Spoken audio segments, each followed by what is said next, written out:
I wanted to share some tips that make my cookies successful so you can make them too. The first thing is you need a good cookie recipe and a good icing recipe.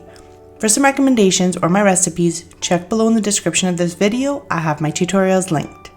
Next up is consistency. Consistency is key when decorating cookies. Here's my flood icing, which I love to let sit for 15-20 minutes and get all the bubbles out. We don't like bubbles because they create little holes in our cookies sometimes when they pop and they just dry and they just leave these little dents or bumps. So a good way is to let your flood icing sit for a while with a damp paper towel over top, and when you lift it up, you'll have all the bubbles that you can pop and get rid of them before they get on your cookies. Another thing to make bagging icing super easy is I always use a tall glass cup here and put my bag on top, and it makes it really clean and easy to dump in some icing. Either pour it in, this is my flood, you can see it's nice and loose, or scoop in your outline consistency as well. And I like to get extra large bags, so like the 12-inch bags, and then that way it's much easier to tie a knot instead of having to fiddle around with clips or something, because sometimes the icing does get popped out. And I personally like to use the bigger bag, so like a 12-inch bag, if a 14-inch bag, even if I can find it, because it helps me tie a knot at the top of the bag and it keeps the icing nice and secure in your bag and it doesn't leak out. So now that my icing's ready, this is how I usually start decorating my cookies. So I'll go and do my outline first, and although the icing looks the same, I actually have 2 bags of each color. So this is my outline consistency, and you can see it's thicker because it's holding its shape. So here I'm piping a line, and you can see that the line is not going anywhere, it's not melting off the cookie, it's not spreading out, it's keeping the shape exactly how I pipe it. And I like to let my outline dry for a couple minutes. It's thicker icing, so it doesn't take too long to kind of settle in and dry, and then I go in with my flood. The reason I like to dry my icing is because when I go in with my flood and I'm putting pressure on the bag, it's causing the icing to flood outwards and push up against that line.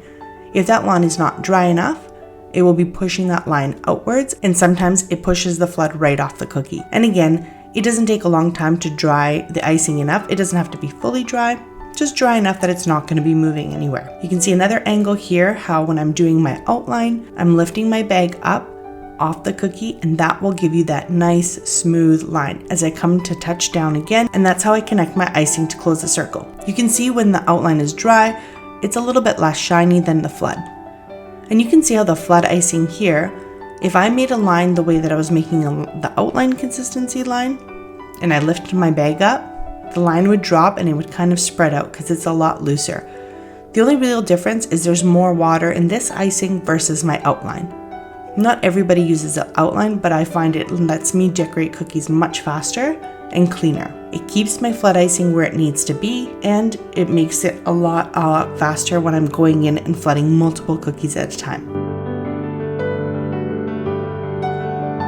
And I've also mentioned it before that I love having outline and flood consistency, because if I ever run out of flood, then I usually just thin down more of my outline. And my outline also doubles as my detailed icing, so I don't have to make another third or second icing later on when I'm doing my details. I just use this icing, it works perfect. So normally what I do with my cookies is I'll have all my base icings done at once, so then I'll go and outline every single cookie that I have, and then I'll come back and flood them. So I don't have to wait in between cookies when I'm outlining and then have to wait a few minutes and then go flood it. I will outline all my cookies and then I'll go back and flood. And I usually try to work in the similar colors so that I'm not switching bags all the time.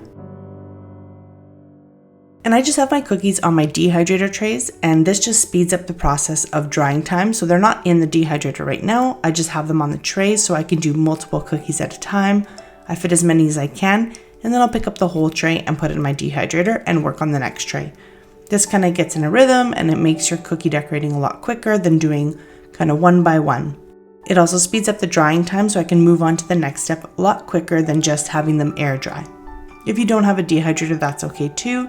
You can use like a fan, just put it on your table and just have it blowing gently on your cookies. You don't want it too strong because you don't want it to ripple your cookies.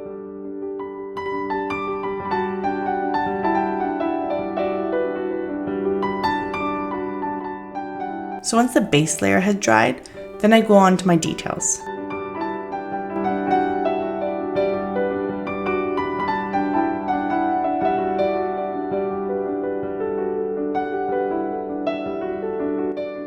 So here I'm just gonna pull out my projector.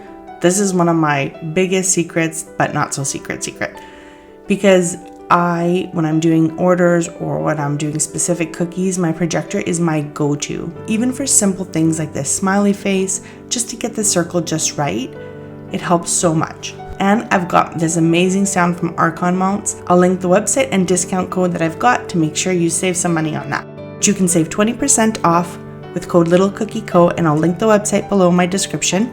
And I can mount my projector on this as well as my phone, and it's great for taking pictures after as well, to have your phone and rearranging cookies and just snapping quick photos. So a lot of people think like, oh, I wouldn't need a projector for something so simple as a smiley face, but there's a very, very big difference in having consistency amongst all your cookies. So for me, doing eyes and a mouth, I want them to be in the exact same position and spacing in all my cookies. Whereas if I was doing this freehand, even though it's a simple design, it might be a little bit higher on some cookies, a little bit bigger, the eyes might be uneven. So having a projector is a great tool. If you're consistently doing cookies, or you're sort of kind of starting your business or growing your business, this is one of my favorite tools that I cannot live without for cookie decorating. It really makes a difference. It's basically kind of like tracing on a cookie.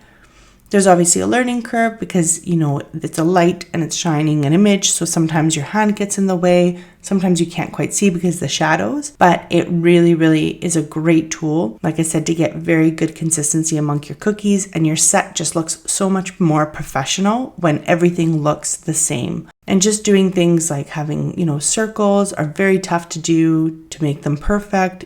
Just for the simplest things, sometimes I'll pull my projector out just to make it nice and perfect. I also have the projectors linked in my Amazon stores and all the tools that I like to use, from my Tipless bags, my scribe, to the colors. So if you need anything, make sure you check that out. So this black icing is like my outline consistency. So you can see when I'm piping, it's thick and it holds its position, but it also allows me to smooth it out. So when I put enough icing on those eyes and I give a little jiggle with my scribe, it becomes nice and smooth. And a tip for those eyes, if you don't want craters, make sure you do them before the base icing is dry. So here my icing is crusted over. If I push my finger through the icing, it'll crack, but it's dry enough that I can pipe these black lines on it and the black icing will not sink into the icing below. And this is a great tip to help prevent craters. Craters are basically when your icing dries, when you have kind of a small amount of icing like this eyes, but it's kind of a bubble of icing.